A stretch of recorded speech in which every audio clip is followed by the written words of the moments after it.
এত কিছু করছো? আরে তুমি কি পাঁচ ভাজা বানছো? আরে ও জানে আমি এগুলো খুব পছন্দ করি। লোকে বাবার মতন বাচ্চা, আমার তো মায়ের মতন বয় হয়েছে একখান।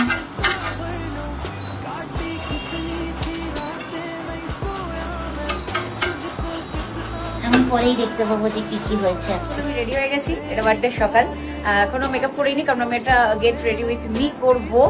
আর এই যে কালকের ডেকোরেশন এখনো রয়েছে, এখন ফার্স্ট কাজ মন্দিরে যাবো, একটু পুজো দেবো।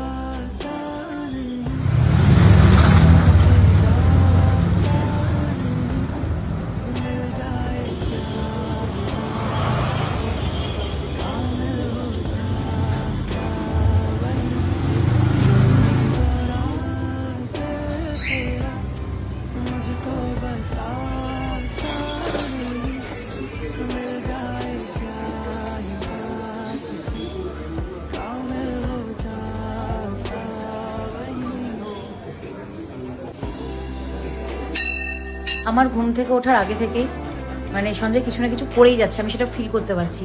আমি রান্নাঘরের কাছে দুবার গেছি, দুবারই আমাকে ভাগিয়ে দেওয়া হয়েছে। এবার কি কি করছে আমি এটা দেখার জন্য খুব এক্সাইটেড। আমি খুবই এক্সাইটেড, আমার খিদেও পেয়েছে, আমি খাবো আর আমি দেখতেও চাই যে কি কি ব্যবস্থা হচ্ছে। কিছু তো করছে, যাই করছে ও খুব ভালোবেসে আর মন দিয়ে করছে।